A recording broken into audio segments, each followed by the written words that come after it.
everybody, it is Voice coming to you live from the NFT studios, and we are going to be talking about the environmental guilt that everybody has of NFTs. As always, before we get into that, make sure you leave a like, also subscribe to the channel, and leave a comment. Boy band A.C.E drop first K-pop NFT merchandise collaboration. So apparently this group in Korea has created a NFT and people are not happy about it, their fans particularly, because I guess the environmental dangers of NFTs are outweighing the actual outfits that they're wearing. Where am I going with this? So if you go into the environmental impact of the world and what's the leading causes of environmental problems and pollution and all of that, you'll look and you'll see that the textile industry is usually ranked about the number 2, number 3, sometimes 4, depending on what you're looking at, in the world of pollutants. They destroy the waters that they are around because of the dyes and everything that they put out from these factories. There's a report that actually came out in January this year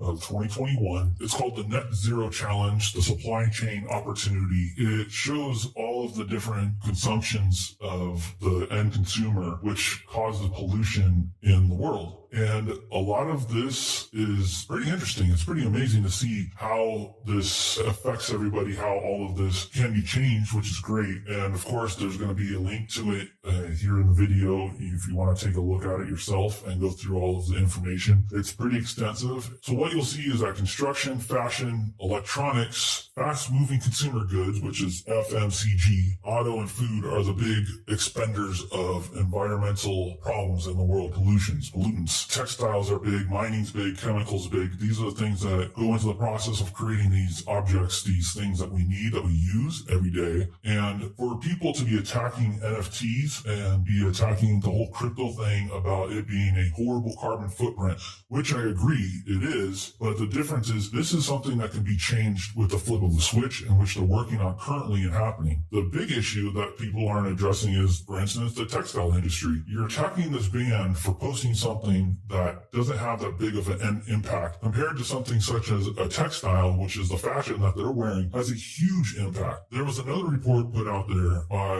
Loop News. The problem is that an Ethereum transaction footprint is 48.14 kilowatts. This is equivalent to the power consumption of an average U.S. household over 1.63 days. Most of the top crypto art platforms and NFT projects use the Ethereum blockchain, submitting thousands of transactions daily. This increases with the number of people who use these sites to mint or sell their digital pieces. Why does an Ethereum transaction use this much energy? The Ethereum blockchain currently uses proof of work. That's causing a lot of the energy draw. In a video prior to this, I spoke about using another company, GoChain, which uses proof of reputation, and that prevents all of this energy from going out because they're at almost net zero consumption of power. I think it's 0.10% that they use compared to the proof of work in which the Ethereum's transactions are using for energy consumption. A lot of this is interesting in the fact that people complaining, and I'm stressing this again, you have people complaining about the K-pop band using an NFT. I understand the mindset of a younger individual who follows these bands is different than the mindset of someone who's older, but you have to bring attention to these other issues that are causing these problems. To create the computer, the phone that they're using to complain of is causing more harm than the actual NFT itself. So we have to look at all these different types of information that we have and seeing what's a priority in fixing and what's a priority in fixing later. NFTs do use a lot of power, but compared to everything that's being put out from the textile industry, from the electronic industry, is a lot different than something that's being created over the internet, over a blockchain. Another example, for Ethereum transactions versus a t-shirt, it takes about 494 kilowatts an hour, or the equivalent of boiling 2,700 liters of water to make just one cotton t-shirt. That's not calculating the energy required to wash or even dry it. The energy consumed is more than the energy used in 10 transactions on the Ethereum blockchain. This means if an artist decided to release clothing for their brand rather than NFTs and sold around 200 t-shirts, it would use 98,800 kilowatts an hour.